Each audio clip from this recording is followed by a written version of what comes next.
also want to acknowledge his aunt, Jasheen Liberto, for bringing Joseph and being with us in the coalition. Next, we have a member of the Muslim Bar Association who has been working on a lot of these refugee issues and the travel ban, and she is co-president of the Muslim Bar Association. Please welcome. And I went to school with her mom. I won't say when, but we were schoolmates along with Layla, my wife, who I think is here. Senator Matella, please join us here at the podium. Senator Matella. Thank you, Salam. Well, I have a very hard act to follow, and of course, because I'm a lawyer, I'm unfortunately going to have to talk about the law. So hopefully I'll try to keep this as entertaining as I possibly can make it.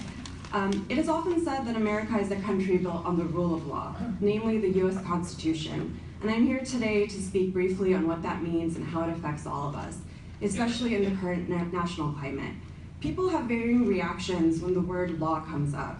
Some view the law in optimistic terms, as a savior of sorts and purveyor of all that is good and just, and others have more negative views and see the law as a series of arcane and convoluted rules meant to confuse and stifle. Current day events have perhaps left many of us feeling disillusioned about the place and effectiveness of laws in our society. A recent example of a situation that may have left us feeling disillusioned involves the travel ban, which was issued earlier this year and which many of you may have heard being referred to as the Muslim ban.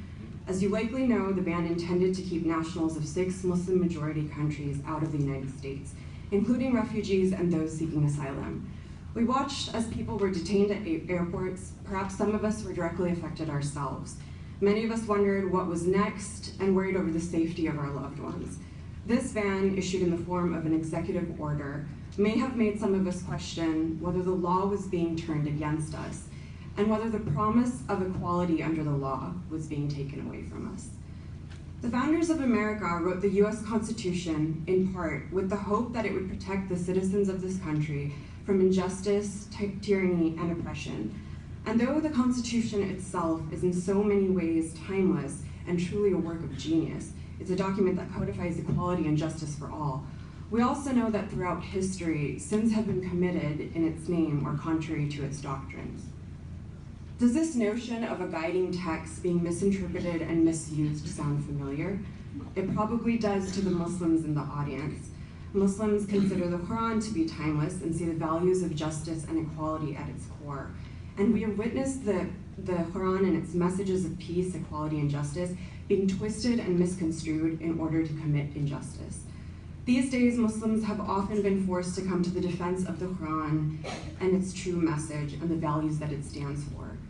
We may not like having to defend something that means so much to us, but we do it anyway because to us, it's worth standing up for the values we believe in. So similarly, the US Constitution and the laws of this country require us as Americans to come to their defense from time to time. Laws are subject to interpretation and evolution, and we Americans are the ones that breathe life into them through our involvement in the legal system and our political and social discussions, both on a national and a local level. Through the legal system, we have a way to make sure that the laws being enacted and implemented by our state and federal legislatures stay true to the values, to the central values of the Constitution. Again, the travel ban is a good example of this and of the positives that can result from engaging within the legal system.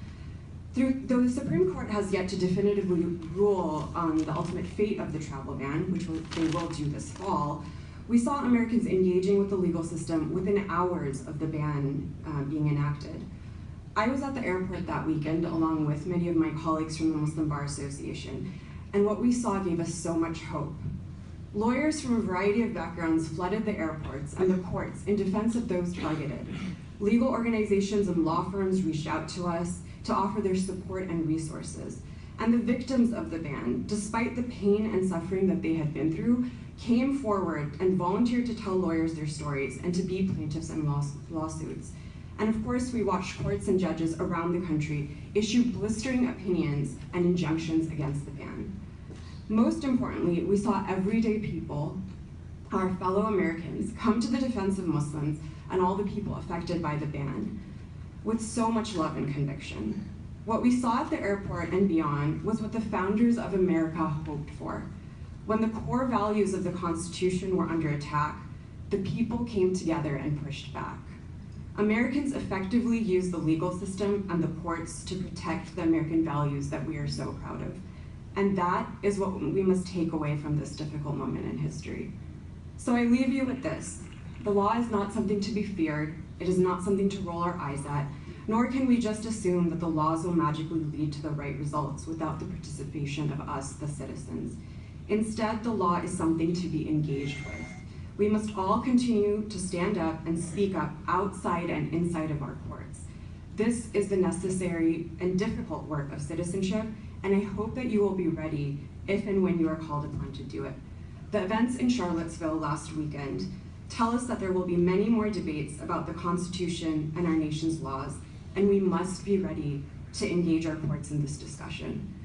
I'm also here today on behalf of the Muslim Bar Association of Southern California to tell you that the Muslim community's lawyers are here for the community. After the travel ban was enacted, our members mobilized and showed up at airports, provided translation services and pro bono legal resources, and acted as a conduit between legal organizations and the Muslim community. We continue to organize and think of ways to act as a resource, not just for Muslims, but for